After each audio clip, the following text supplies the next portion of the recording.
Boa noite. Há mais de 30 anos ela constrói uma ligação entre a criança, a leitura e a literatura. Criou histórias de Marcelo, de Catapimba, de Terezinha, falou de reis, de pássaros, de borboletas, do medo, do ridículo, da mentira. E seus livros refletiram sobre a vida e a alma humana, ajudando a criar e formar novas gerações de leitores. O Roda Viva entrevista esta noite a escritora Ruth Rocha, uma das mais importantes autoras de literatura para criança no Brasil. Na minha rua tem uma porção de casas e prédios. Tem casas que servem para morar, tem outras que servem para trabalhar. Quando os prédios servem para morar, chamam-se prédios de apartamento. Na minha opinião, esses prédios deviam se chamar empilhamentos, porque são uma porção de casas empilhadas umas em cima das outras. Entrar no mundo de Ruth Rocha é redescobrir a magia, a invenção. É brincar com os significados, mexer com ideias, opiniões, visões de mundo.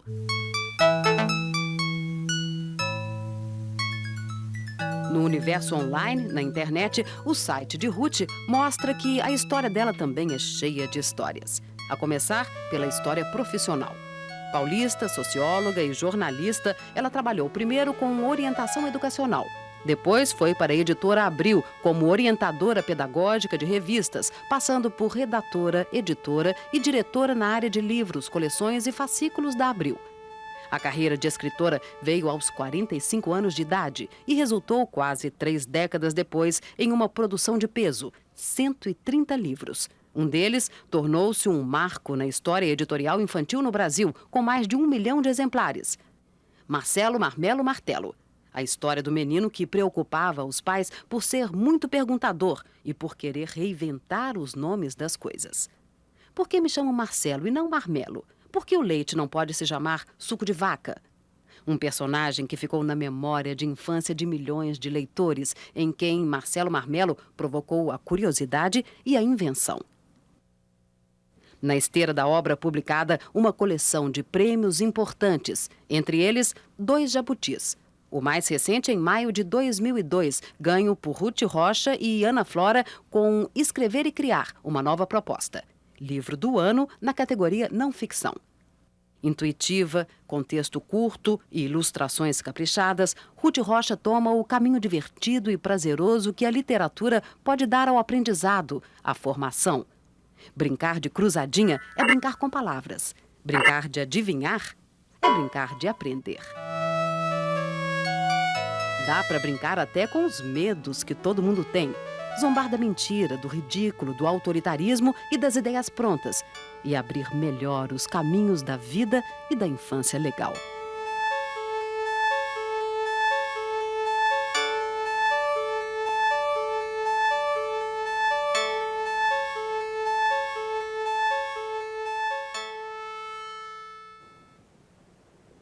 Para entrevistar a escritora Ruth Rocha, nós convidamos a escritora Tatiana Belink, Manuel da Costa Pinto, editor da revista Cult, Ricardo Soares, documentarista, diretor e apresentador do programa Literatura da rede Sesc Senac de televisão, Francesca Angiolillo, repórter do Caderno Ilustrada do jornal Folha de São Paulo, Adriana Vera e Silva, jornalista do site e da revista Primeira Leitura, Augusto Massi, poeta e professor de literatura da Universidade de São Paulo, e Dib Carneiro Neto, editor do Caderno 2 do jornal O Estado de São Paulo.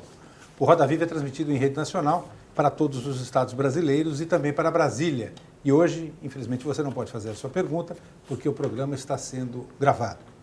Boa noite, Ruth. Boa noite. Eu queria começar com uma pergunta que depois eu vou ter que dar uma explicação, mas a pergunta é a seguinte: por que preto é pobre? E a explicação eu vou dar antes que alguém me condene aqui, que foi essa, segundo eu li nas entrevistas suas, o motivo do seu primeiro livro, não é isso? É verdade. Isso foi uma pergunta da minha filha, que tinha, não sei se 6 ou 7 anos, e me perguntou por que preto é pobre. E eu fiquei já achando que eu devia de começar a explicar para ela certas coisas, e fiz um livro, fiz uma história que chama Romeu e Julieta, e que são 2 borboletas de cores diferentes. Era um approach até simplista do problema, porque eu falava de borboletas que não podiam andar juntas porque tinham cor diferente, mas foi meu primeiro passo em direção a uma contação de histórias, que depois eu assumir, e sempre com um sentido social. Mas nesse seu trabalho, a simplicidade é uma parte integrante, né? É verdade, é verdade. Não só porque eu sou assim mesmo, então escrevo com simplicidade, mas porque eu acredito que devo escrever com simplicidade. Eu gosto de pensar nisso, de fazer para crianças uma obra compreensível, bem de acordo com o nível das crianças, com a capacidade de compreensão. Embora eu não tenha medo de assuntos que nem sempre eram dirigidos às crianças. Eu acho que começou na literatura brasileira, quem começou esse movimento foi Monteiro Lobato, que já não pôs limites nos assuntos que ele abordou para crianças. Ele falou de política, ele falou de sociedade, ele falou de corrupção, ele falou de tudo que ele teve vontade de falar sem nenhuma restrição. Agora, com aquele tom, não é, que estava ao alcance das crianças. E foi meu grande mestre. Ruth, sobrou algum assunto sobre o qual você ainda não escreveu, que você morre de vontade de escrever? Tenho muitos assuntos. Eu tenho vontade de escrever, por exemplo, sobre escravidão. Eu escrevi um livro sobre escravidão, mas é um livro pequeno, não é um livro muito ambicioso. Eu tinha vontade de escrever mais alguma coisa, mas a inspiração nem sempre é acompanhada, quer dizer, inspiração, vontade nem sempre é acompanhada da inspiração. Quer dizer, nem sempre a gente tem uma história junto com aquela vontade. Então, fica esperando um pouco até que isso aconteça. O mercado interfere nisso? Quer dizer, você quando pensa numa história, você diz, essa história pode vender, essa história não pode vender? Jamais. Jamais. Você acha que o escritor não deve pensar nisso? Não sei, eu não penso, não. Eu acho que acho que vender não é nenhum pecado. Eu, por exemplo... É uma virtude, talvez. Para mim é. Num país tão complicado de vender livro, né? Tenho vivido de escrever a minha vida quase toda. Então, eu acho que não é pecado. Agora, não penso, não. E não acredito que nenhum pense. Às vezes falam de certos escritores, dizem, não, ele faz isso porque ele sabe que vende. Não é verdade. Eu acho que a gente faz aquilo que a gente é. Ruth, mas você não acha que o mercado, especialmente o mercado da literatura infanto-juvenil, estou falando das editoras, das grandes editoras, hoje em dia está muito, não sei se eu tenho mal empregado, mas muito mercantilista, ou seja, encomenda seus autores que não são conhecidos e reconhecidos como você, a Tatiana Belink, o Ricardo Azevedo, livros justamente que vendam, que existe um nicho, o papai que perdeu o emprego, o filhinho que... Não está muito... Está muito, até porque é um mercado verdade, rico, né? É verdade, mas isso é um pecado de certas editoras. Mas o que eu queria te perguntar é o seguinte, se você acha que isso, de certa forma, compromete a qualidade ou você acha que isso não interfere na qualidade? Não, compromete a qualidade dos que fazem isso. Sim, né? É isso. Dos escritores que concordam em escrever sobre uma coisa que não é absolutamente, digamos... Do seu universo, né? E que não é a coisa mais importante para eles. Porque o que acontece com a gente que escreve é que sempre a gente está escrevendo aquilo que é mais importante para a gente. Agora, se a gente aceita... não estiver... Desculpa. Pode falar. Você aceita encomenda? Você já aceitou encomenda? Olha, eu uma vez aceitei uma encomenda. Eu tive uma conversa com o Caio Graco, e ele queria fazer uma coleção que chamava Coleção do Arco da Velha. E ele, então, queria uma história sobre o Arco da Velha. Eu peguei e escrevi uma história que era um menino e uma menina que atravessavam o arco-íris e mudavam de sexo. Mas não era nada disso que ele queria, ele levou um susto. Ele queria uma história do arco-íris, que no fim tinha um pote de ouro. E tá, isso que ele queria, mas eu escrevi o que eu sentia, o que estava em mim escrever. Ruth, você acha que a quantidade, porque você publica muitos títulos, a quantidade gera qualidade ou gera mediocridade? Pode gerar as duas coisas. Eu acredito que possa gerar as duas coisas. Eu acho que gera qualidade. Uns 10% são muito bons. Como você avalia a qualidade do mercado da literatura infantil hoje, Ruth? Tem muita bobagem. Como? Na média, que nota você dá para a qualidade da produção da literatura infantil brasileira hoje? Olha, eu não conheço tudo que se faz, eu não leio tudo que se faz. Agora, eu acho que, como toda literatura, existe um grupo que trabalha bem, e que faz literatura e que faz uma coisa que vale a pena. Em todas as literaturas do mundo e em todos os graus e os gêneros, né? Você, na literatura para adultos, também encontra muita coisa ruim. E eu acho que, entre os que escrevem bem no Brasil para crianças, nós temos uma literatura magnífica. Nós temos, sem pensar muito, nós podemos citar 20 autores maravilhosos no Brasil. A gente está bem na... Desculpa, por que os dados aqui que divulgados recentemente, aí, quando houve a Bienal do Livro, mostram que de 2000 para 2001, o número de títulos, em geral, do mercado editorial brasileiro, que envolve os didáticos, envolve ficção, não ficção, enfim, tudo que se publica em termos de mercado editorial, não é literatura apenas, baixou de 45 mil títulos para 40 mil, mais ou menos. E o faturamento das editoras subiu de 2 bilhões para 2 bilhões e 200.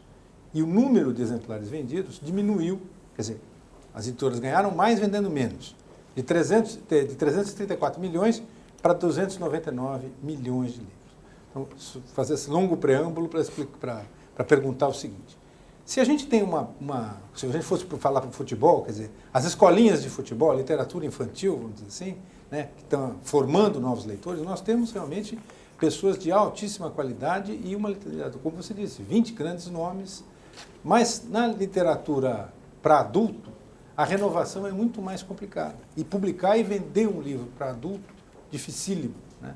Já que desse número todo, aí, de 300 milhões de livros, mais da metade é livro que o governo compra para as escolas. Né? É verdade. Por que acontece isso, você acha? Por que a gente não consegue fazer com que o país leia mais? Olha, eu não sei dizer exatamente por quê. Eu posso pensar em muitas hipóteses. Eu, por exemplo, acho que o ensino no Brasil não é bom. Eu acho que quando a criança vai para o... Bom, para começo, a história é mais complicada do que parece. Eu acho que a criança, quando vai para o primário, geralmente a criança vai adorando. A criança, quando aprende a ler, abre-se um mundo para ela que ela adora. Quase toda criança adora a escola primária. Ela gosta de aprender números. Criança aprende números, às vezes crianças que não estão na escola e querem aprender números, pedem. Eu tenho um irmão que era pequenininho, era muito menor do que eu, e que ele pedia para a gente passar contas para ele. Ele não estava nem na escola, gostava de números, de matemática. Então, existe uma, digamos, uma fase pacífica entre a criança e a escola. Uma fase boa entre a criança e a escola. Quando a criança chega aos 11 anos e vai para a segunda parte do que hoje se chama curso fundamental, ela começa a entrar na adolescência. E ela começa a ter dificuldades escolares. E a escola começa a ficar chata para burro. Começa aí. Começa com matemática, que todo o ensino de matemática está errado, porque a criança com 10, 11 anos, nem todas entraram numa fase de abstração. Elas são concretas ainda e começam a aprender álgebra sem saber do que se trata. Então, começa a agonia do estudante. É um estudo não adequado a essa situação de adolescência. Nós precisaríamos ter um reconhecimento desse problema, porque a criança quer mais liberdade, a criança começa a achar coisas que não achava antes, a criança entra numa fase, inclusive se a gente for falar em psicanálise, ela ainda entra numa fase que já começa a ter uma agitação sexual, digamos, num sentido mesmo infantil, não é uma coisa do outro mundo, mas enfim, ela começa a ficar perturbada e ela não aceita mais. E as escolas, em vez de tratarem como tratavam no primário, fazer classe de 30 alunos, de 25 alunos, fazem classe de 40. Então a criança fica perdida dentro de uma situação muito coletiva, muita gente. Além disso, mudam os professores, cada matéria tem um professor novo, que para essa fase em que a criança está se sentindo insegura, com uma nova situação até hormonal, a criança encontra um ambiente completamente diferente, completamente difícil, porque é difícil se adequar aos métodos, aos desejos, às vontades de muitos professores. E nós sabemos também que os nossos professores não são bem formados. Eles não têm não são todos. Eu encontro por aí professores fabulosos que, inclusive, são responsáveis por essa situação de leitura que está crescendo no Brasil, leitura de criança. Agora, a leitura de livro para adulto já exige um nível de abstração, um nível de interesse pela literatura que a escola não chega a dar e que a sociedade desvia. Porque a sociedade atual, quando se fala em televisão, quando se fala em videogame, quando se fala nessas coisas, não são elas especificamente que são negativas para a criança. O que é negativo para a criança, na minha opinião, é o excesso de estímulo, é o excesso de barulho que nós sentimos, é o excesso de... Os programas infantis, por exemplo, eu vejo que procuram chamar a criança através de barulho, movimento, cor excessiva, correria, coisas que perturbam a cabeça da criança. Tumultua tudo. Você deu uma entrevista falando disso de programa infantil de televisão uma vez, quando o Castelo Rá-Tim-Bum da TV Cultura estava no auge de prêmios e incensado pela crítica. Você disse que o melhor programa infantil era o Chaves, o enlatado mexicano. Você ainda gosta mais do Chaves do que do Nino e da Morgana? Me fala, e você leva isso para a literatura, essa ideia, assim, você acha que o livro tem que divertir muito mais do que educar, do que formar? Esse raciocínio Olha, você eu usa acredito muito que a literatura educa, não porque ela ensina, mas porque ela é arte. E eu acredito na educação pela arte. Eu acredito que quando o livro é bom, quando o livro é literariamente bem escrito, é uma forma de educação.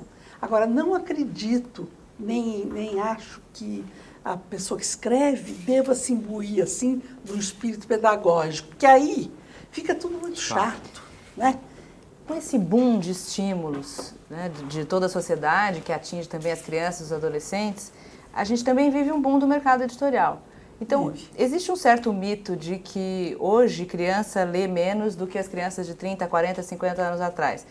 Isso é verdade ou não é verdade? A criança lê mais, até porque mais pessoas no Brasil, por exemplo, têm acesso à leitura e tem um número maior de alfabetizados do que décadas atrás. Mas mesmo se a gente considerar só a faixa da classe média, lê mais, lê menos? Lê mais. Criança hoje lê mais. Criança, quando a gente que vai a escolas e que conhece as crianças de perto, a gente vê, por exemplo, a gente é chamada muito para a escola porque a escola adotou um livro nosso, então pede para a gente ir lá. Então a gente vai, então o livro é catapimba. Eles todos têm catapimba, pedem para a gente assinar, mas eles trazem pilha de livro da gente.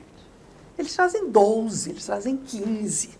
Eles trazem muitos livros para a gente autografar. De fato, as pessoas pode haver um número maior de leitores hoje, mas também há um nível menor de compreensão de leitura. Até recentemente foi divulgada uma pesquisa em que mostrou que o menor índice de compreensão de texto escrito do mundo é do estudante brasileiro, o que é uma coisa chocante. Você não acha, agora é uma pergunta... Não, espera um pouquinho, deixa eu responder para isso. Isso que você disse é o seguinte, eu acho que... Eu não creio que no tempo que eu era menina, havia muito mais gente interessada em livro e que compreendesse muito melhor os livros. Eu me lembro que eu lia muito Monteiro Lobato, eu não tinha ninguém que eu conhecesse, que eu pudesse conversar a respeito. Ninguém. Eu estudava no Colégio Bandeirantes, que era um colégio muito famoso, muito bom. Naquele tempo se dizia colégio bom, era colégio puxado. E o Monteiro Lobato vendeu o que Harry Potter vendeu, por exemplo, mesmo descontado a quantidade de não vendeu que a Ruth população. Vendeu. Vendeu muito. Agora, vendeu esgarçado, porque não é muito no Brasil que ele vendeu, como não é muito no Brasil que eu vendi. Pois é. É muito para Brasil, mas não que todas as crianças tenham sido atingidas. Eu me lembro muito disso, que não tinha com quem conversar sobre Monteiro Lobato.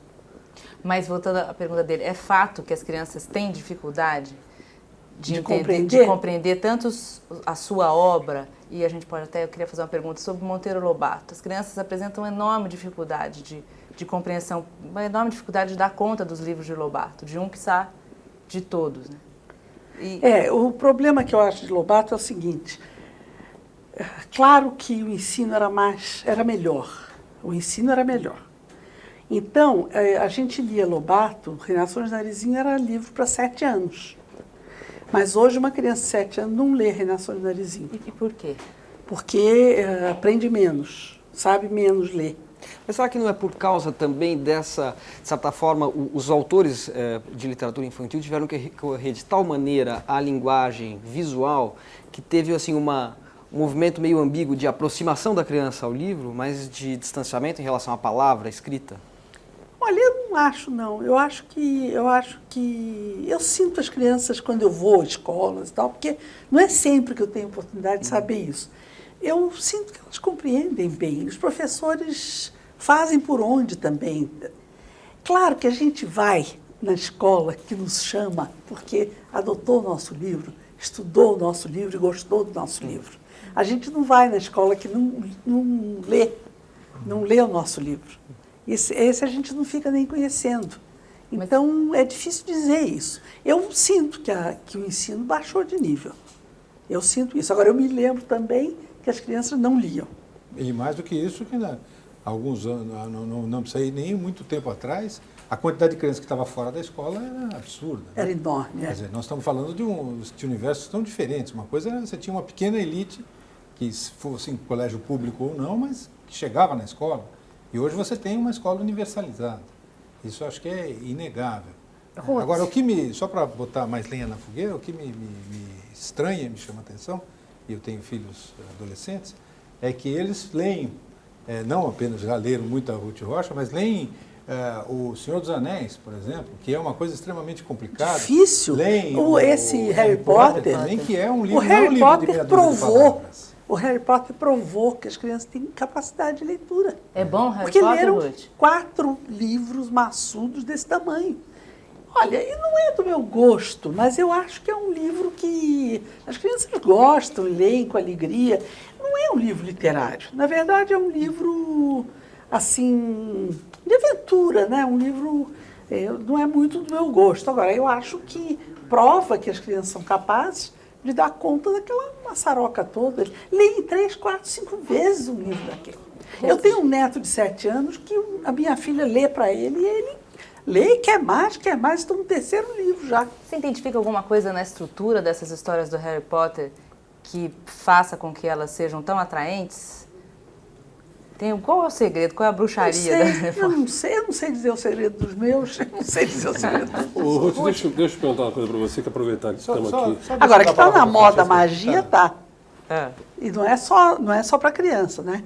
Os adultos estão se fartando de ler histórias de magia. A Francesca queria fazer uma pergunta. Ruth, eu queria continuar nessa questão da literatura na escola, mas um passo adiante, que é quando eles já estão mais crescidos. Se há essa dificuldade inicial de contato com a palavra, como acontece quando chegam os clássicos da literatura brasileira e portuguesa no ensino médio?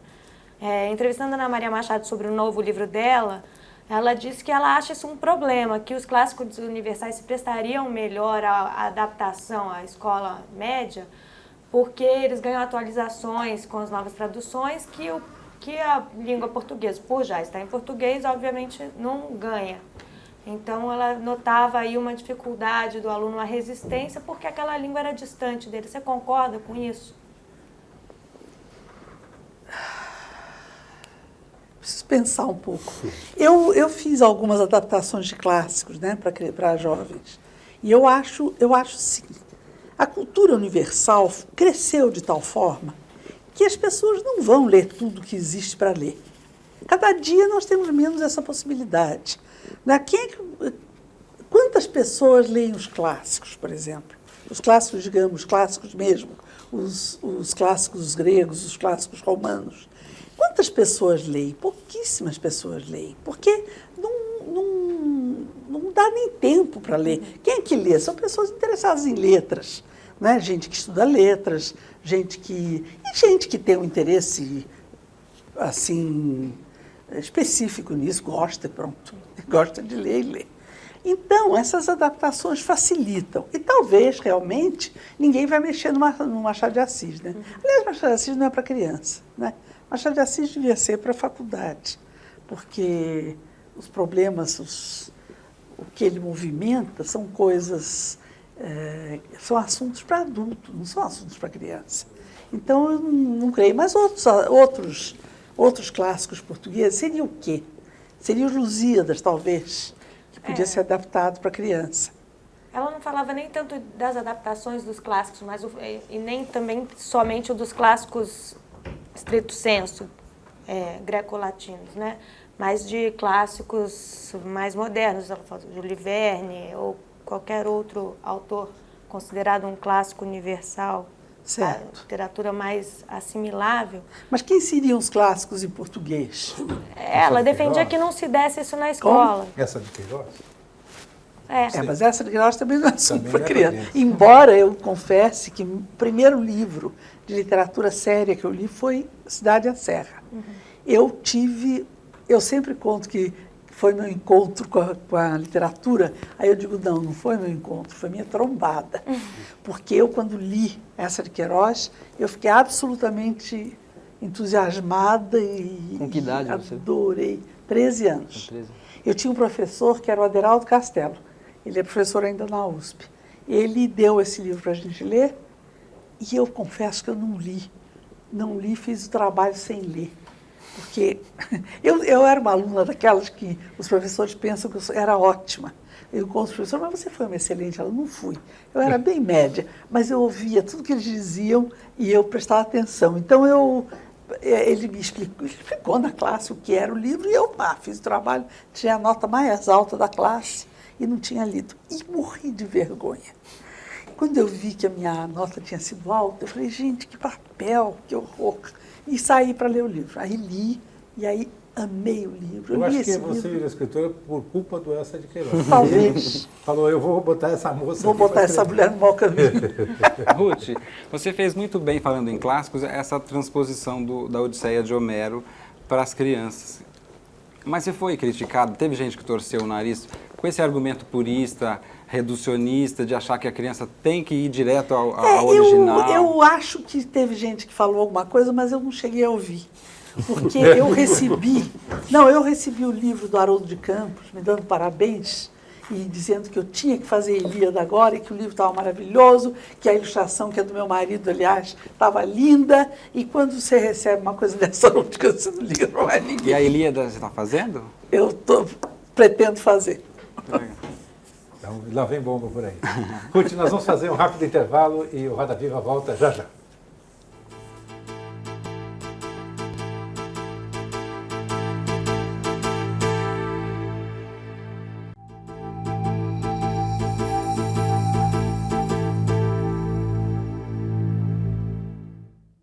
E nós estamos de volta com o Roda Viva, esta noite entrevistando a escritora de literatura infantil, Ruth Rocha.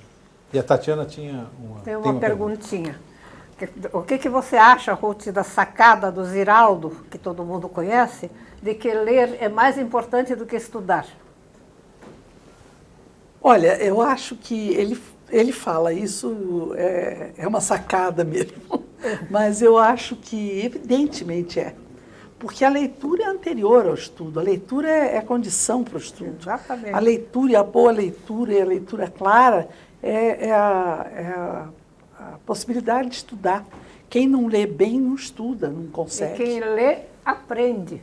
Quem lê, aprende, claro. E quem estuda, às vezes aprende, Às vezes não aprende, é verdade. Mas esse tipo de separação, num país como o Brasil, em que geralmente os escritores criticam muito o aspecto da educação, ele às vezes não é uma facilitação, quer dizer, não é uma visão um pouco também de proteger a criança excessivamente contra uma ideia de que é preciso ter disciplina, até para ler é preciso criar o hábito, você precisa ver outras pessoas lendo. Quando a gente fala do Harry Potter, eu fico pensando, todas as crianças estão escutando falar daquilo, vendo nos jornais, nas revistas, na televisão. Vai para o cinema, elas querem acompanhar.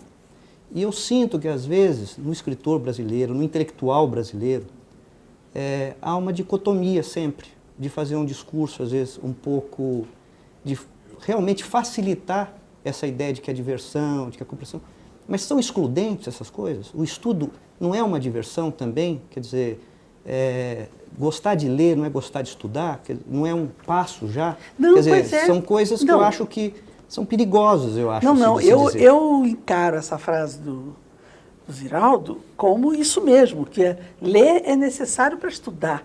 Eu estou inteiramente de acordo que nós, com a modernização do ensino, nós perdemos uma certa disciplina que era muito importante. O fato de termos eliminado certas coisas ruins da educação, como o bolo, sentar no canto com o chapéu de burro, essas coisas, fez com que a gente também eliminasse outras coisas que são importantes.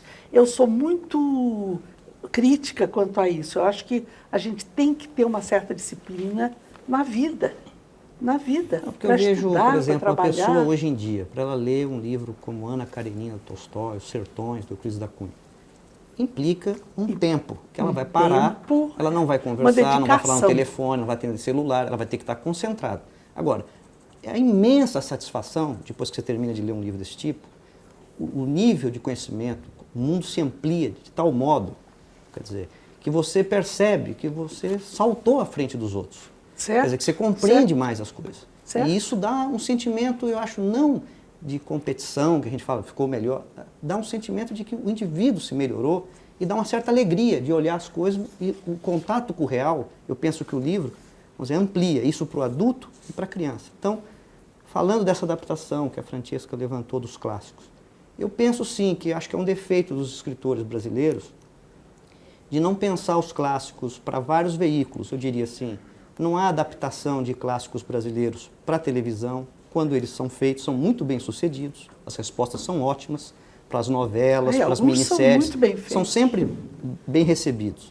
E há uma vendagem enorme, as pessoas vão ao livro. Então, eu penso que, com tantos escritores, e eu vejo que a literatura brasileira infantil é realmente de ótima qualidade, não seria uma oportunidade aqui, a gente estando numa televisão, inclusive, isso de se pensar propostas, eu fico imaginando você que sempre foi uma pessoa muito dinâmica, né? Quer dizer, se você começasse a escrever hoje para a criança, você não teria uma sedução de já partir para pensar na televisão?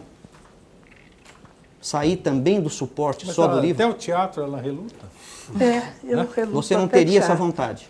Eu não tenho essa vontade. Eu estou mais ligada mesmo ao livro.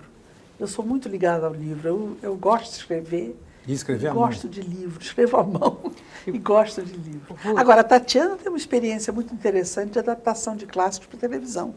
Ela fez uma quantidade... Teatro, como divulgadora, eu me sentia muito menos escritora do que promotora da leitura. É verdade. Eu queria que lessem, eu mostrava o livro, mostrava a história, e o povão corria ao livro, fazia fila. Então, é verdade. isso funciona. Não, eu gosto muito de adaptar.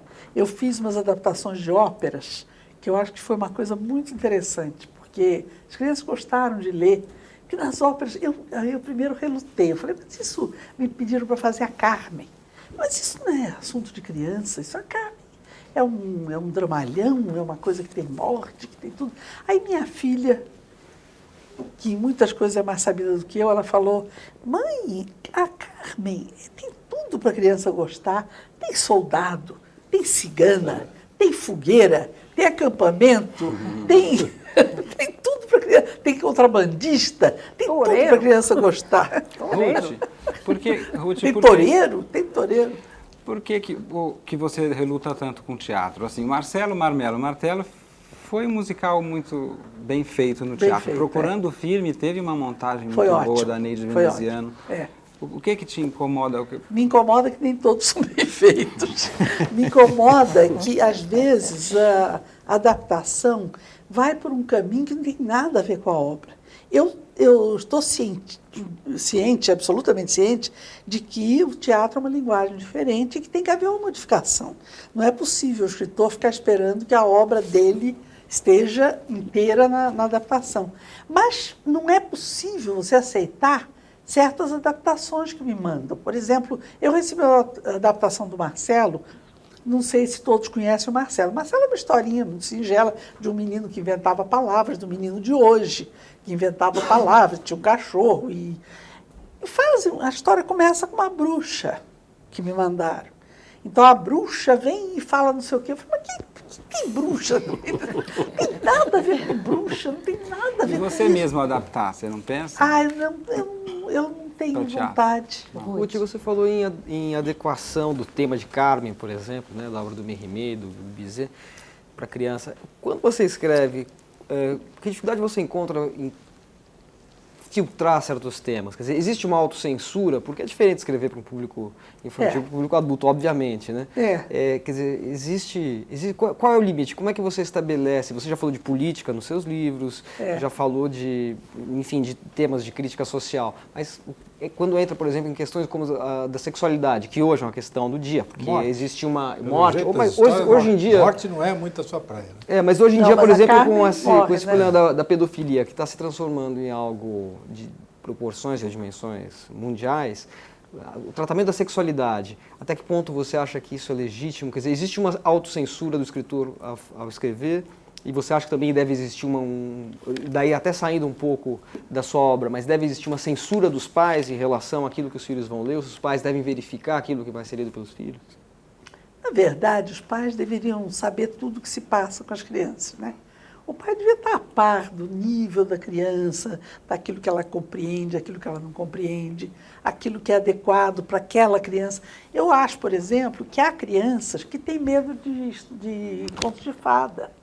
Então, quando a criança se assusta com conto de fada, os pais têm que estar alerta para isso, para não ficar contando história de fada, para ela de noite ter pesadelo.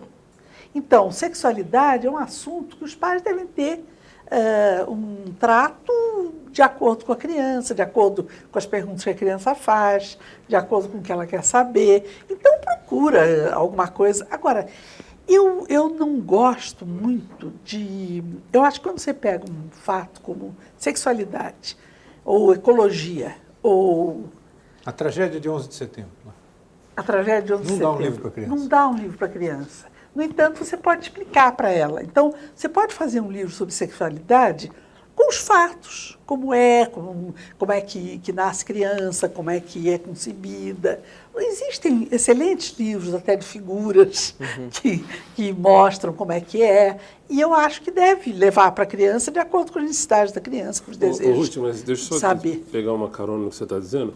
Você está tratando desse tema com uns argumentos, vamos dizer, poéticos, singelos, sendo que hoje a mídia é acusada, especialmente os programas infantis, a Fanny Abramovich chega a dizer que a Xuxa é uma serial killer cerebral, né? que ela promoveu a erotização das crianças. Você não acha que as crianças estão muito sabidas, até para a erotização desses programas infantis, para serem tratados temas como sexualidade desse jeito que você está falando de uma maneira singela? Estou colocando aqui o argumento da Fanny no meio da conversa. Não, eu acho que sexo é uma coisa singela, é uma coisa simples, é uma coisa objetiva. Eu te pergunto em cima do que as crianças recebem, né? Do que as crianças recebem na televisão, que é dancinha da boquinha da garrafa. Bom, isso eu sou contra, né? Então, mas se elas não estão muito mais sabidas... Quer dizer, não, mas sabida, quando você fala em sabida, eu penso assim, se está sabida, ensina melhor. Eu acho que você pode dizer tudo para a criança em matéria de sexo. Agora, não acho que deva falar de sexo na ficção. Eu acho, na verdade, eu vejo a necessidade de explicar sexo para a criança porque não tem outro jeito. Eu acho que sexo é uma coisa natural, objetiva e da vida. E o que fizeram foi muita censura a vida inteira, né? No tempo que eu era criança, minha mãe ficou grávida, botava umas roupas grandes, assim, para não se ver que ela estava grávida. Quando meu irmão nasceu, ela disse para uma amiga dela, me dá um travesseiro, vou botar na barriga, que é porque a Ruth é muito esperta, ela vai logo ver que eu não tenho barriga. Agora, eu era mais esperta do que isso, porque eu até escutei ela falar. Nada, eu estava espiando o que era parto na enciclopédia. Quer dizer, eu acho que as crianças são sabidas e devem ser, é ótimo que seja, precisa ensinar tudo. Negócio de pedofilia, você tem que chamar seu filho, tem que explicar direitinho o que é. Mas por que você tem essa... Mas eu não acho graça escrever ficção sobre isso. Pois é, você na ficção, você tem vários assuntos, pelo menos aparecem nas suas entrevistas. Eu achei que aquela era uma parte muito pesada da história. Na própria adaptação da Odisseia, né, aquilo eu achei que não era assunto para criança e limei o máximo. Por exemplo, eu tenho um fim, A Vingança do Ulisses, Tem uma coisa que ele pega todos os empregados da casa que andavam de namoro lá com os pretendentes, e o filho dele, eu acho que é o Telêmaco que mata elas todas, e pendura, todo mundo pendurado num varal, assim pelo pescoço, todos pendurados. Eu não achei necessário dizer isso, sabe? Eu digo que ele deu um castigo horroroso, matou, castigou todos eles e pronto. Mas, Ruth, que tipo de leitura? Por exemplo, os contos de fadas são, em sua maioria, tem cenas extremamente cruéis. Chapeuzinho vermelho, come, abre o barriga. Todos, né? Isso faz parte da estrutura dos contos de fada. E como é que se lida com isso? E, né? Não, eu acho que conta essas coisas. Agora, você pode contar de muitas maneiras. Você não conta numa de horror, entendeu? Eu acho. Conforme a idade, de crianças de 4, 5 anos. Criança adora a história de terror. Adoram de terror. Todos me perguntam se eu não escrevo histórias de terror. A minha neta me disse, quando ela tinha 7 anos, o filho dela, meu bisneto, já tem mais do que isso. Mas quando ela tinha 7 anos, ela me disse, Tati, livro que não dá para rir, não dá para chorar, não dá para ter medo, não dá para ter raiva, não tem graça. Mas eu cito muito sua frase, que nem é sua, é da sua filha, né?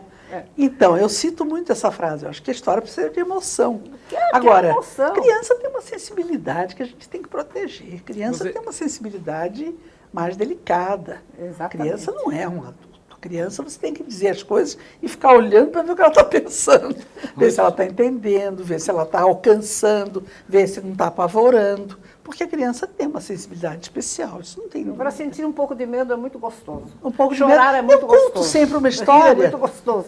Humor. O que você acha de humor? Eu acho imprescindível. Nonsense. Disparate. Acho imprescindível. Acho importantíssimo. Adoro disparate. Mas, Ruth, você tem uma opção, pelo que eu percebo, pelo final feliz e pronto. Você tem que ter final feliz. Não, a história minha para enquanto está bom. Depois não sei o que vai acontecer. Como é que é a história? Minhas histórias param onde está bom. Está tudo bem, parou ali.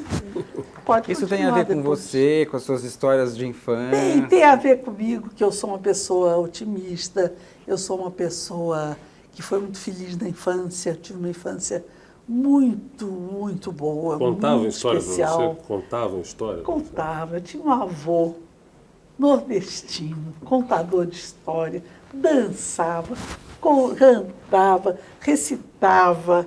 Ele era primo do Castro Alves. Ele recitava, poesia de Castro Alves, ele recitava aquelas coisas. Então, a árvore genealógica é bacana, hein? Aquelas coisas românticas, né?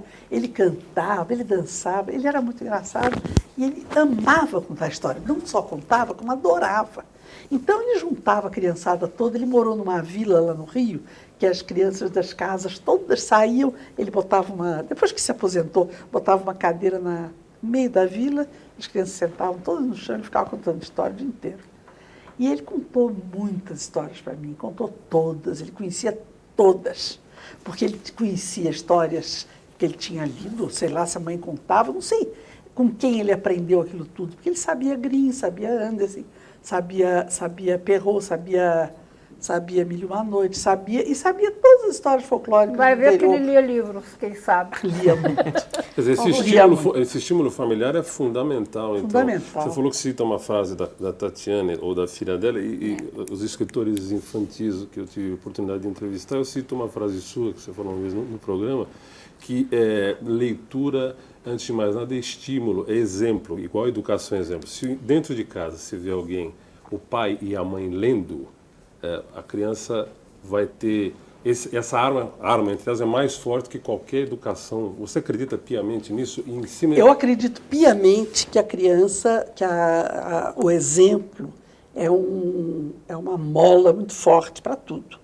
Agora, eu acredito também que há crianças que nascem com esse destino de ler, que vão procurar um livro. Eu sei de gente que morava no interior, não sei onde, não tinha um livro, achou um livro e abriu o caminho. Eu acredito também que a criança que aprende a ler bem, que é bem alfabetizada, tem outra possibilidade de leitura. Porque eu acredito também muito que a criança, muita gente que não lê, que não gosta de ler, não gosta porque não sabe. Agora, hoje em dia... Lê mal, não compreende, não tem vocabulário, não tem compreensão também, não tem a leitura da vida também.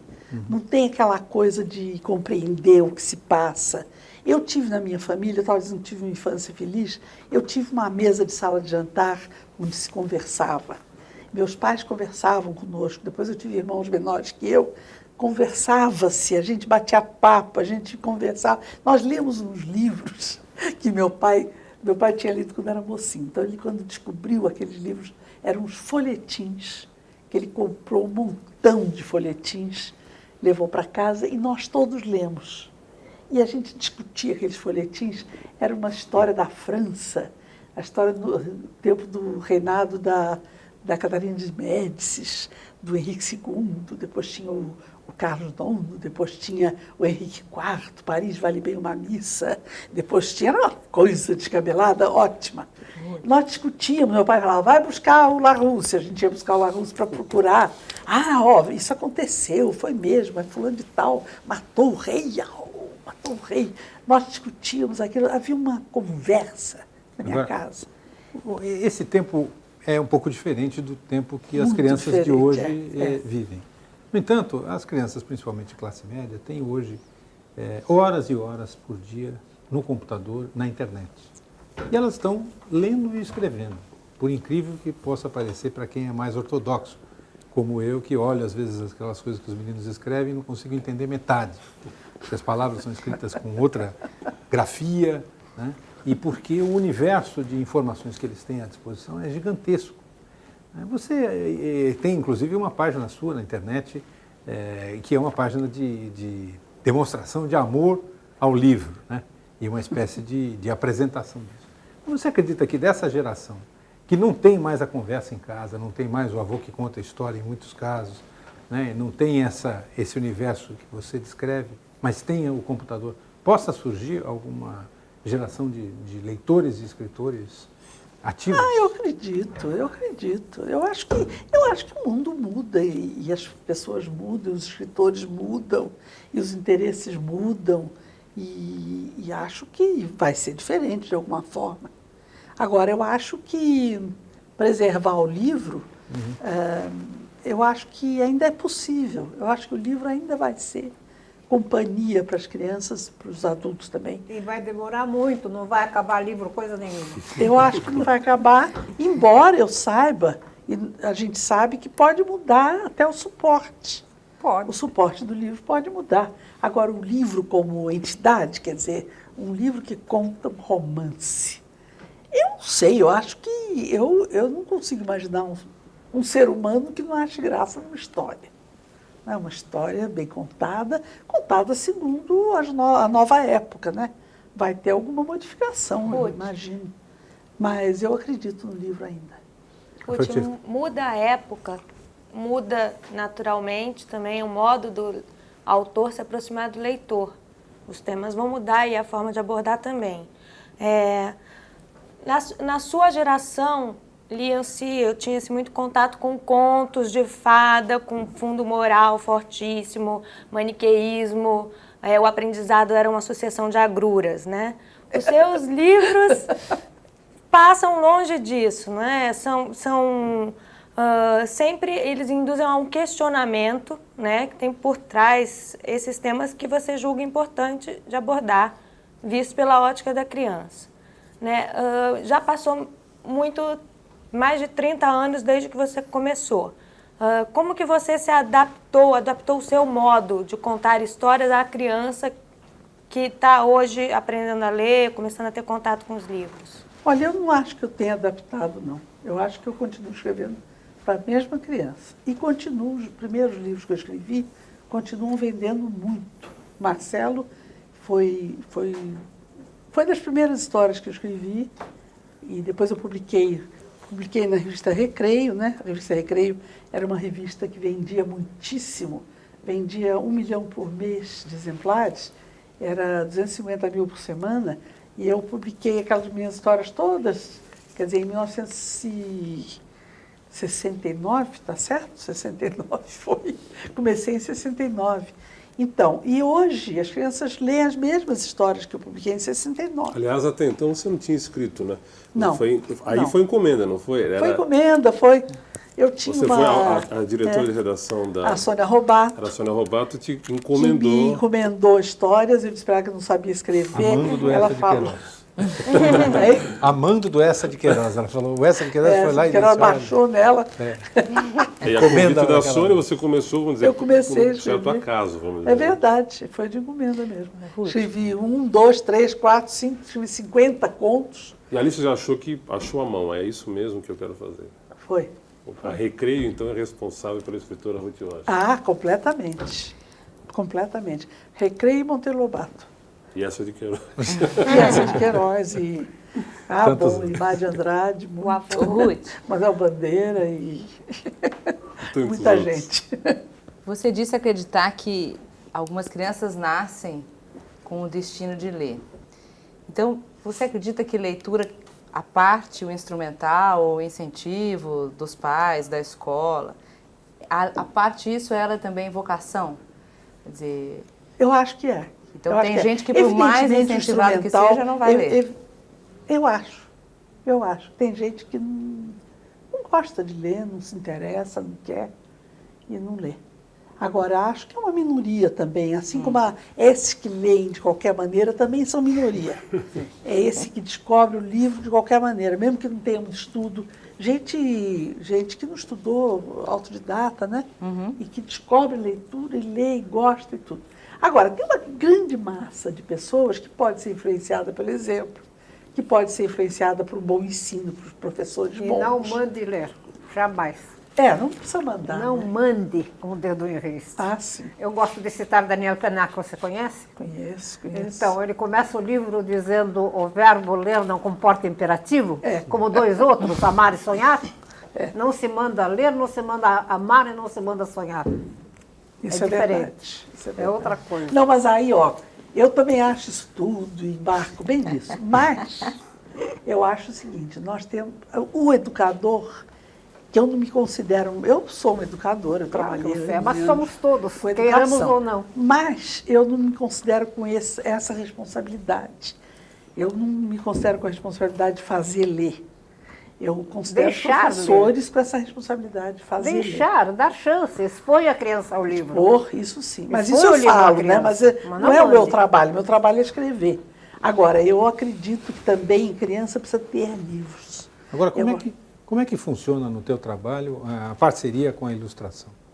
Porque Olha, a esmagadora maioria dos seus livros são livros ilustrados. São.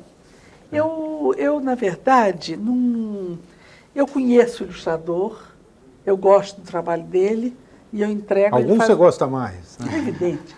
Tanto que é casada com um. Eu sou casada com... E eu Só para gosto... ilustrar. Eu gosto de entregar para o ilustrador fazer na cabeça dele. Eu não gosto muito de me meter na ilustração.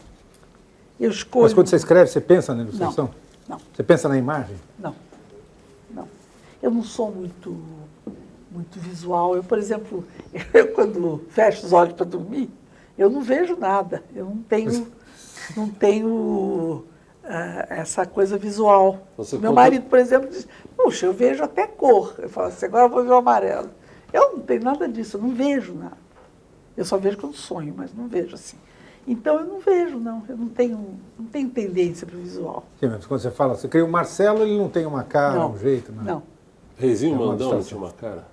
Mais ou menos, né? Assim, coisa bem pequenininha. Aliás, eu te pequena. perguntei isso uma vez, você fugiu entre as perguntas. Em quem é baseado o Reizinho Mandão? Tem que ter alguém, tem que ter alguma figura que Não, inspirou o Reizinho Mandão? evidentemente, os meus reis todos foram baseados nos ditadores militares, isso não tem dúvida. Mas não especificamente, quer dizer, eu pensava em autoritarismo. Não pensou né? especificamente Pensei na em figura. censura. Né? Pensei, até uma vez eu contei uma história para umas crianças numa escola e eles perguntaram para mim, mas um menino lá perguntou, mas esse rei aí quem é? Eu falei, bom, esse rei pode ser um pai mandão, pode ser um professor mandão, mas esse aí é o presidente da República.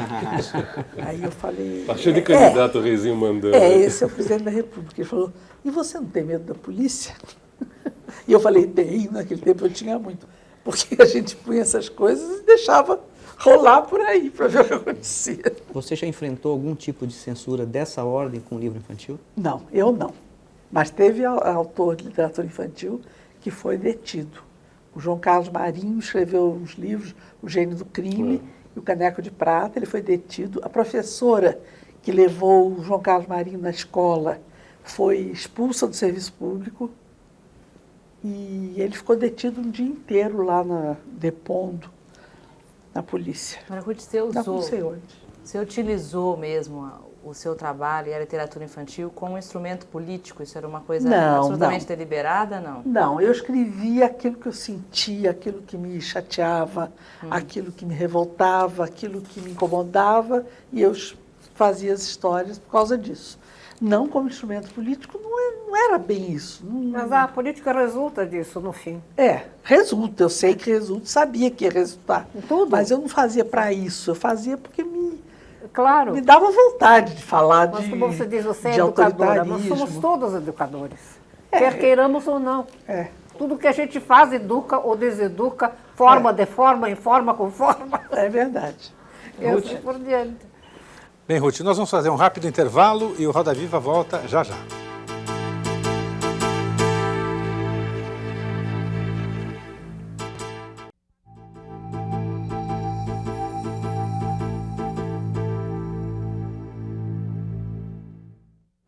Nós estamos voltando com o Roda Viva, esta noite entrevistando a escritora Ruth Rocha. Infelizmente, o programa não permite a participação do telespectador porque está sendo gravado. Ruth, dessa quantidade imensa de personagens e de figuras e de histórias que você produziu, qual é a que ficou como assim o carro-chefe na sua cabeça? Não necessariamente do mais vendido. Olha, a gente gosta dos livros que escreveu, cada um de uma forma, né? Eu acho que, evidentemente, o Marcelo me deu muita alegria, porque vendeu muito, as crianças gostam muito. Mas tem outros que eu gosto, tem um que eu gosto muito, que é o Bom Dia Todas as Cores, porque eu acho um texto bem amarradinho, bem escrito, bem redondinho, bem feito. Tem um que não vende nada, que chama Davi Ataca Outra Vez, que é um dos pouquíssimos livros meus que não vende muito, vende pouco. Mas é um livro que eu acho... pouco, não é que vendeu 140 mil? Não, já vendeu uns 20 mil só. Só? Mas eu... Não, mas para a Ruth Rocha é pouquíssimo. É pouco. Então, mas eu gosto muito da Davi Ataca Outra Vez, porque tinha uma história do tempo realmente da ditadura, né? Então tem um menino que escreve na parede e ele escreve as letras ao contrário. Como muitas crianças, quando aprendem a escrever, escrevem um R ao contrário, escrevem as letras ao contrário. Então, passa uma pessoa, um delegado, e acha que aquilo é russo. E que então aquilo é um complô que está havendo e que ele vai descobrir o complô. Mas é nada, é um recado dos meninos para os outros. E eu gosto muito dessa história. Gosto muito de um livro que chama Quando Eu Comecei a Crescer, porque esse livro foi um fato da minha infância e que, naturalmente, eu fiz mais bonitinho, mas é um fato que aconteceu comigo. E foi uma passagem minha, né? Passar de criança para mais velha. Eu descobri que não existia Papai Noel, porque escutei quando minha mãe botou uma bicicleta e fez barulho, e eu escutei e vi que ela que estava pondo a bicicleta e deixei de acreditar em Papai Noel. Sua mãe não dava sorte com você. Descobriu o negócio da gravidez. Eu descobria tudo. Aí eu da bicicleta. Eu descobria tudo. Eu era realmente, eu era muito enxerida. Eu descobria tudo. E aí, mas eu já tinha uns 7 anos, eu já estava na hora de descobrir isso. E eu gosto desse livro por isso, porque é um rito de passagem, né? E tem algum, no baú, tem algum que você não conseguiu, alguma história que você não conseguiu ainda escrever? Eu tenho vários começados que ficam meio assim. Eu tenho uma história que é uma história que eu queria fazer uma história sobre ética. Mas ética de jovem, né? É uma escola, eles resolvem fazer um grêmio, e eles então se juntam e eles começam a discutir.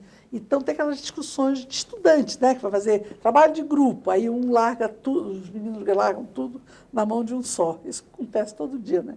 E aí esse fica danado, briga com os outros. Então botar um pouco de discussão ética no meio desses acontecimentos. Tem um namoro e tal, mas a minha intenção é discutir um pouco de ética. E quando acontece isso, você deixa de lado a história? Está um pouco deixa parado ela esperando. acalmar ali? De vez em quando eu pego esse livro, eu dou uma olhada, leio e falo, gente, está tão bom, eu preciso acabar esse livro. Mas, por favor, esse de ética é urgente, Ruth. Você Esse tem é que urgente, fazer né? para os jovens, quando forem adultos, usarem a ética. Não, e eles vão usar aprender agora com os também, outros. né? Agora, né? Estou precisando. Falar sobre cola, por exemplo, né?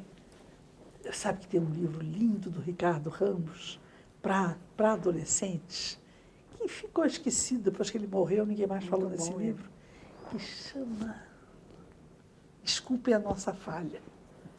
E é um livro lindo sobre ética, porque é um livro sobre uma escola que descobre uma coisa mal feita das crianças e pune com violência. E eles, depois de anos, se reúnem e discutem essa punição. E é sobre ética da escola em relação aos alunos. Você falou desse livro do Ricardo Ramos que passou o tempo e ficou esquecido, e aí não é nem uma impressão, é quase uma constatação. E eu queria saber a sua opinião a respeito. Muitos escritores, inclusive os 20 que você enumera, que são os bons escritores de literatura infantil juvenil no Brasil, alguns, ou a grande maioria, reclamam da pouquíssimo ou quase nulo espaço que a mídia dá para a literatura infantil juvenil, tratando como um gênero menor, né? A gente tem aqui representantes da mídia, e eu queria, quer dizer, lógico que não são eles que determinam as regras a política dos órgãos onde... Não se exclua disso, né? Mas, enfim... Por favor. Agora, por que, Ruth, você acha que...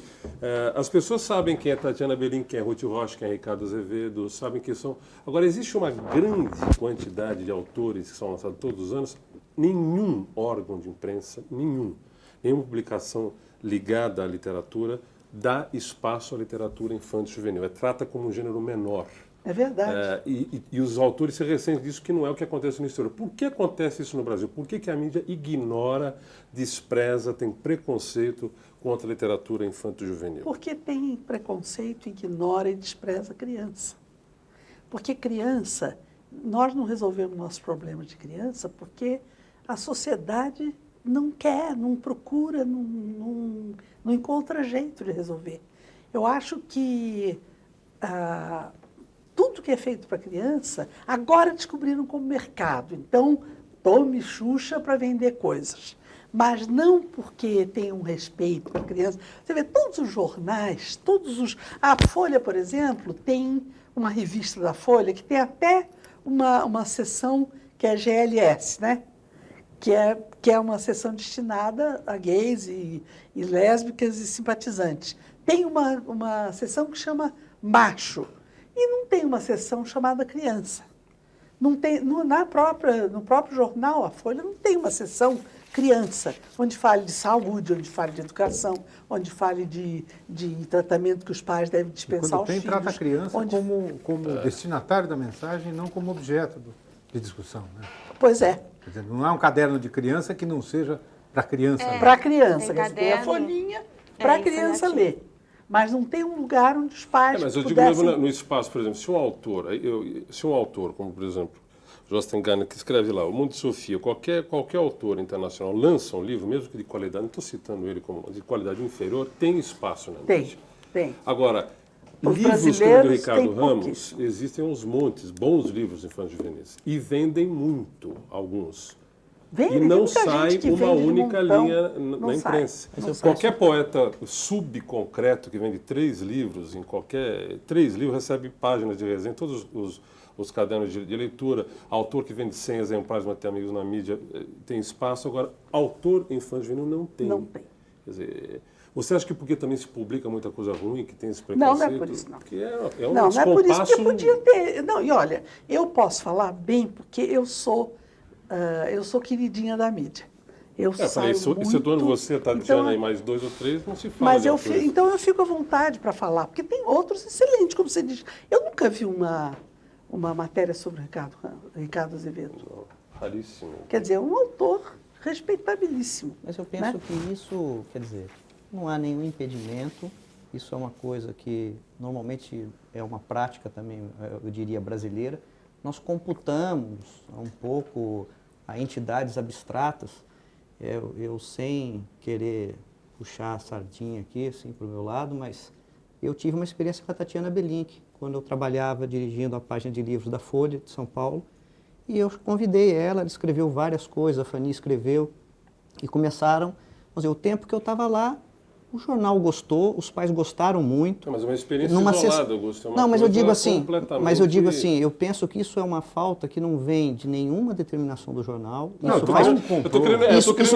isso faz parte do nosso mau jornalismo, isso faz parte de um certo acomodamento dos nossos editores de caderno, Manuel, que muitas vezes Não, eu acho não uma coisa um toma pouco diferente. iniciativas. Eu acho que eu não queria tornar isso um debate, porque o centro é a entrevista com a Ruth Rocha, mas me parece uma coisa, um raciocínio talvez um pouco acaciano mesmo, de que quem lê um caderno de cultura de um jornal, um adulto está em busca de literatura adulta, assim como livros de economia ou livros de direito não saem na Ilustrada, no Mais, ou no Caderno 2.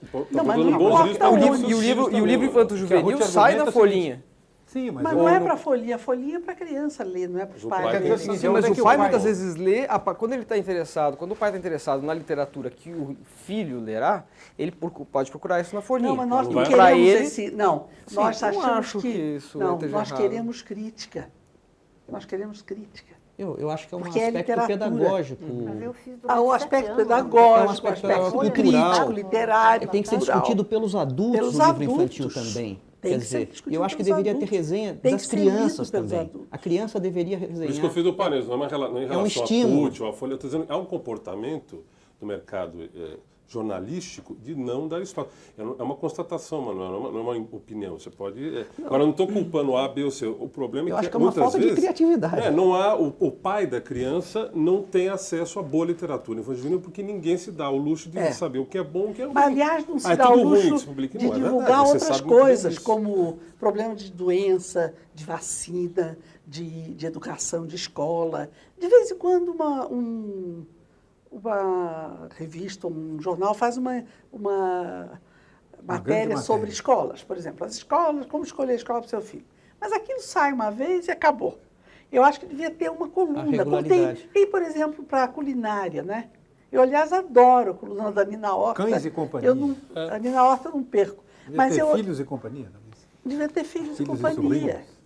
Agora, eu acho que fica muito a literatura infantil como vítima. É perigoso também isso, porque acho que diminuiu o espaço na imprensa para a literatura em geral, não é? Não. Diminuiu. Não, tem muito mais para a literatura. Eu acho que também não é verdade. Não. Eu acho que isso são preconceitos que nós desenvolvemos com os anos e que alguém cria uma regra abstrata, quer dizer, por que não deve ser lido por criança?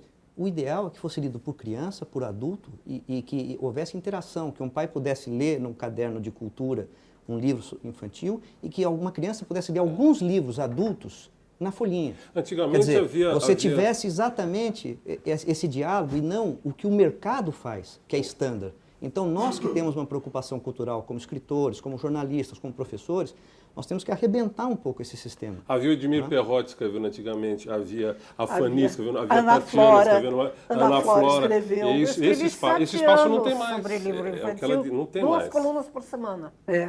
Antigamente no Rio também tinha mais. Tinha Eliane Yunes que escrevia. A Laura continua escrevendo, mas é resenha. Agora, gente, isso é menos um problema com a literatura infantil e mais a gente está começar um debate sobre a formação hoje do jornalista que foi uma questão falando que a escritora que mais vende literatura infantil. Eu queria saber a opinião dela a respeito dessa constatação, né? Não é então, eu tenho, desde o começo da minha carreira, eu guardei os recortes de jornal, tudo que saiu, eu tenho muito recorte de jornal. Antigamente havia crítica de literatura infantil. Hoje existe entrevista comigo. Então faz uma entrevista, o que você acha disso, o que você acha daquilo. Uma opção de perguntas, mas a crítica não existe mais. Funciona atrás do mercado. Vai lançar um livro, a gente sabe, as editoras bombardeiam as redações. Dá notícia e tal, mas crítica... Com lançamentos de livros. Porque eu acho que falta crítica. Se a Xuxa lançar um livro infantil, todo mundo vai falar. Não, qualquer lançamento de livro infantil nos veículos que vão dar espaço para eles são divulgados. Agora, eu não conheço nenhum lugar que dê espaço para livro infantil juvenil. Divulga muito pouco. Eu não me queixo, a nova porque escola. Eu tenho divulgação, eu não me queixo. Mas eu acho que divulgam muito pouco. Ruth, você estava dizendo que você acha que existe a sociedade escamoteia, o Brasil escamoteia a infância, é isso? O Brasil tem dificuldade de lidar com a criança, o país... Tem dificuldade de lidar com o problema criança, com o papel da criança no país. Aliás, tem dificuldade da criança e da família, né? A família brasileira não existe para discussões políticas. Existe homem, mulher, criança, não sei o quê. A família, como, por exemplo, o apoio a famílias que têm criança na rua, coisa desse tipo. Porque a assistência necessária para a criança é muito grande. Você não adianta assistir só a criança. Ou você assiste a criança e a família, ou a criança não adianta assistência. E o livro que você adaptou, aquela declaração Universal dos Direitos Humanos? Qual a resposta que você teve? E mais pegando uma carona, e é fato que a ONU tungou ali os direitos autorais? Faz 10 anos que não me paga, está na lista dos mais vendidos da Amazon Books. Você e o Otávio Roth aqui. Eu e o Otávio Roth. Está na lista dos mais vendidos, Acordo de Dinheiro, há 10 anos. Já mandei carta pela mão do Celso Amorim, que era embaixador na ONU. Ele levou em mãos, me mandou o recibo dessa carta. Nunca me responderam. Eu agora mandei uma intimação judicial e estou esperando uma resposta. Bom, e agora então nós vamos mandar uma cópia do Roda Viva das Nações Unidas. E as escolas têm muito debate em torno disso?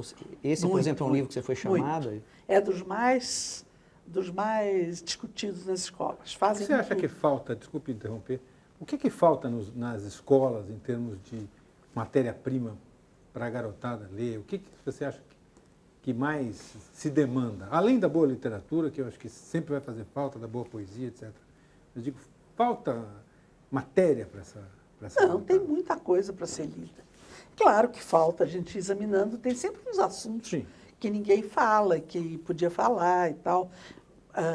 Mas aí seriam livros, não de ficção, né? Porque de ficção a gente não pode dizer o que falta. Não pode, claro. Falta o que não existe. Que a gente não sabe dizer o que é. Agora, o livro de fatos, o livro de divulgação, esse livro falta um pouco no Brasil. No exterior, nos Estados Unidos, principalmente nos Estados Unidos, tem muito livro, né, de divulgação, muito bonito, muito bem feito. Que no Brasil agora estão traduzindo muito, que agora também entrou essa outra vez, de novo, o livro estrangeiro, barato, que estão publicando bastante.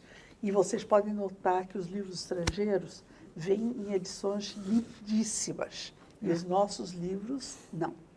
Nossas edições são pobres, são mal feitas, são às vezes feias. Como é que você vê E os estrangeiros recebem capa dura. Você não acha que a Companhia das Letras, por exemplo, nesse quesito, mudou um pouco o perfil editorial? Mudou. A Companhia das Letras é uma excelente editora, né? Ruth, como é o seu contato? Desculpa, seus livros são lançados em mais de 15 idiomas. Como é o seu contato com os leitores estrangeiros, com crianças de outros países? Muito pouco, eu tenho pouco. Eu tive Nem por contato, e-mail agora? Uma ocasião eu estive na Argentina, tive contato até com um jornalzinho de uma escola que citava um livro meu, eles me trouxeram. E eu tenho muita vendagem na Espanha. Agora, as outras línguas nas quais você sabe, fica muito difícil o contato com crianças que falam urdu. Falam urdu, falam chinês, falam vietnamita, falam gujarati, falam quantos hindi. idiomas você traduziu esse livro? Olha, mais ou menos uns 20, porque eu tenho 6 idiomas na Índia, 4 na Espanha. E depois tem outros, né? E prestam direito autoral direitinho para você? Como é que funciona Não, isso? Esses livros eu fiz o pior contrato que uma pessoa pode fazer. Então ganhei um dinheiro e acabou. Ganhou pelo pacote e pronto. Pelo pacote, pouco. Mas você pertence ao seleto grupo de escritores que vive de direitos autorais no Brasil, né? É verdade. Que é uma coisa bastante rara. Muitos autores de literatura infantil. Mais Maria Machado, o Ricardo Azevedo, a Tatiana, você vive de Ana Maria Machado, não? Ana Maria Machado, sem dúvida. Lácio Monoplista, o que é isso? Marina Colassante. A Lígia Boju. Lia Luft? Lígia, Boiúva. A Lígia Bojunga? Eu acho que não. A Lígia, acho que não. Ziraldo. Ziraldo, sim. Ô, sem Ruth, dúvida. os problemas, as questões das crianças que falam chinês são as mesmas Não, eu não das sei, crianças porque que eu falam? eu não consigo me comunicar. Você não tem nenhum retorno, Não assim? tenho retorno. Mas vendem bem os livros lá também. Já venderam uma maçaroca. Eu vendi 2.500.000 livros para o exterior. Mas não tem um retorno assim. Eu tenho retorno da Espanha. Ruth, Eu tenho muitos livros e muitas edições de muitos livros. você acha importante entrar para a Academia de Letras? Você tem vontade? Você tem pique de fazer campanha? A vontade Pois ela já é. disse que tem. ela não vai Vontade fugir eu agora. tenho. Vontade eu tenho, eu acho divertido. Agora, acho pique de fazer campanha, não sei se eu tenho. Mas. Tem que tomar chá, visitar os tomar escritores. chá, Não, eu acho que eu tenho, viu? Eu sou capaz. Um dia desse eu faço isso. Ô, Ruth, Um dia você- desse eu vou fazer. Seus livros, estava dizendo, os que vendem mais costumam até ser os mais antigos, ou os mais antigos continuam vendendo sempre. Você escreve sempre para a mesma criança. Agora, no seu contato com as crianças, essas aqui do Brasil que você tem contato, desde que você começou a escrever para cá, o país mudou muito, e a vida das crianças mudou E as muito. crianças Quais são sentam as na grandes sua diferenças que você sente? Você senta na frente de uma classe de crianças, elas fazem as mesmas perguntas, Exatamente. não é? Criança é criança. Mesmas perguntas há 30 anos. Exatamente. Com a Impressionante. criança E se hoje. emocionam com as mesmas coisas, Acham os graça nas mesmas sentimentos coisas. são os mesmos, os problemas são os mesmos, com computador, sem computador, com videogame, sem videogame. Criança é criança, nasce pelada, banguela, Careca. e careca, Mas então por e quê? analfabeta. Mas então, se é assim, por que os editores querem que os livros tenham frases mais curtas, ação, aventura, por causa desse chavão da geração videogame? Se é a Porque mesma eles não coisa... sabem nada. Ação e aventura sempre teve. Sabem, não. Sempre teve. Os na editores, literatura. olha, poucos Numa boa editores história. sabem das coisas. Ruth, falando de editores, tem muitos escritores infantis juvenis do Brasil preocupados com a entrada das editoras estrangeiras comprando aqui. Vamos dizer, a Editora Moderna foi comprada pelos espanhóis.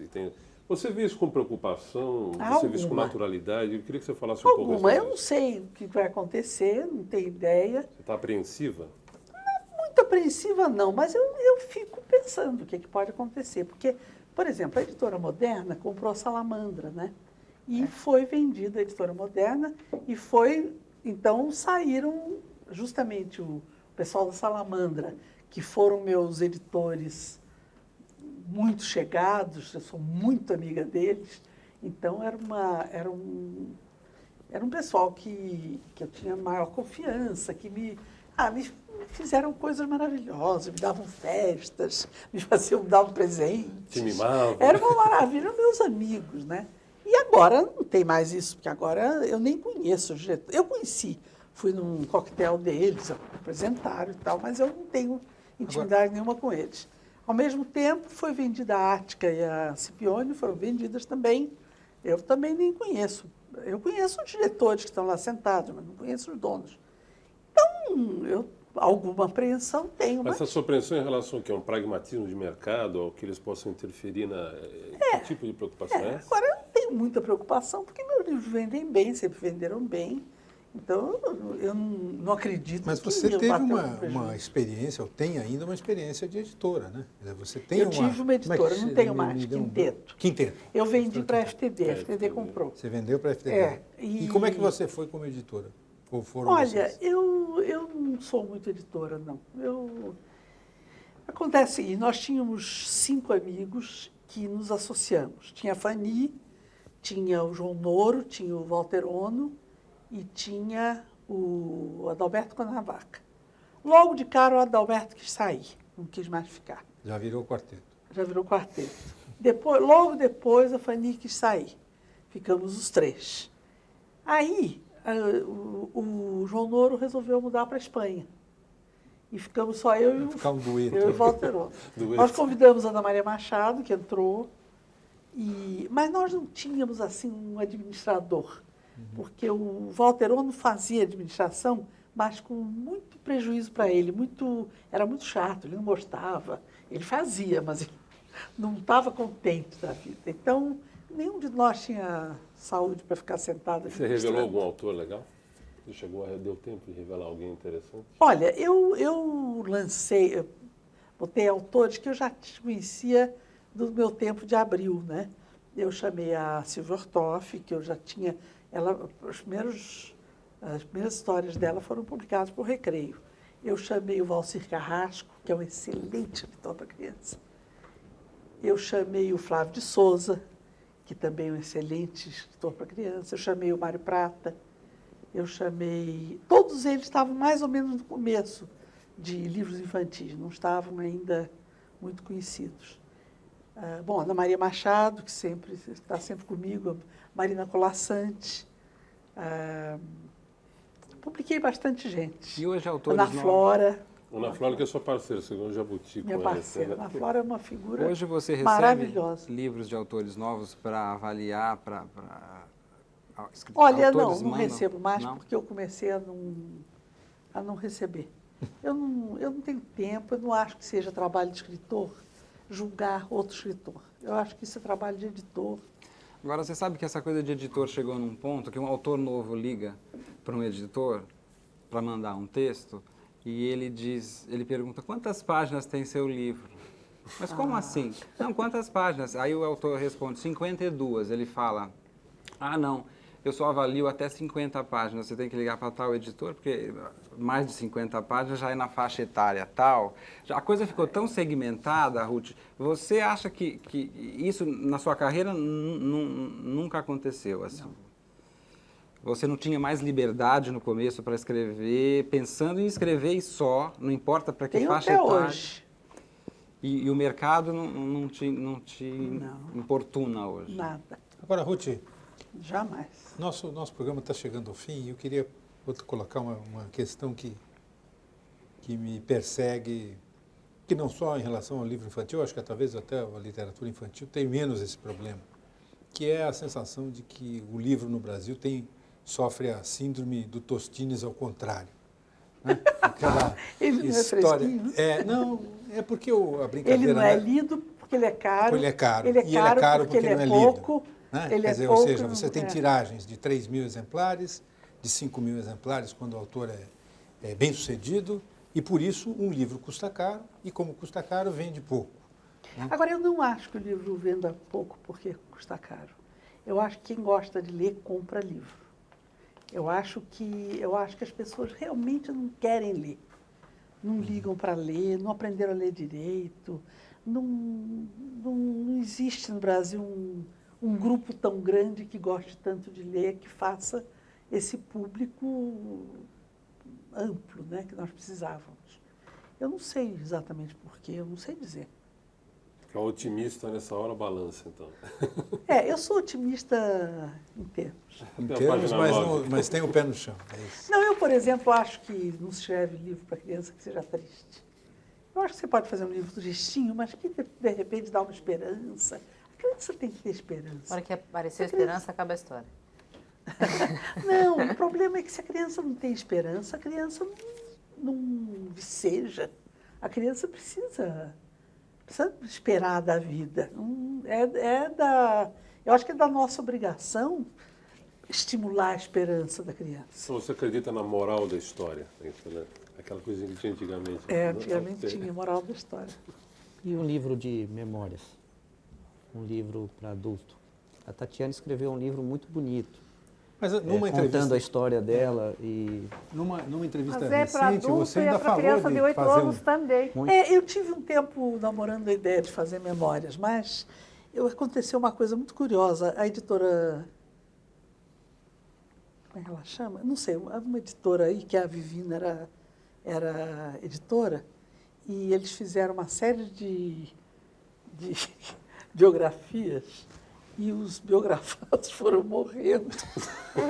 Morreu o Zé Paulo Paes, morreu o Marcos Reis, morreu o Silvio Ortoff. Que é um livro lindo do Zé Paulo Paes. Um É livro lindo lindo. mesmo. Aí quiserem encomendar o seu, você falou negativo. Mas você podia escrever fora da coleção. Fora da coleção, quem sabe um dia.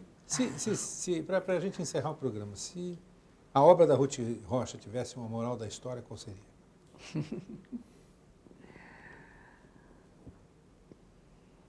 Eu tinha uma raiva de moral da história. Eu também não gosto muito de moral da história, mas eu acho que eu escrevi. Um epígrafe, vamos simplificar. Eu escrevi o que eu acredito, eu disse sempre a verdade e eu acredito muito em justiça. Essa é a Justiça epígrafe da minha poética. obra. Eu não falei de poesia, hein? Fiquei Justiça devendo. poética. É. Aquela que é a verdadeira, que não é da lei. Acredito em justiça, com letra grande. Acredito. Obrigado, Ruth Rocha. Obrigado aos nossos entrevistadores, a você que está em casa. E o Roda Viva volta na próxima segunda-feira, sempre às 10h30 da noite. Uma recomendação para quem gosta de ler. Se você gosta de ler, recomende os livros da Ruth Rocha para os seus amigos. Se você não gosta de ler, recomende para os seus inimigos. Até lá.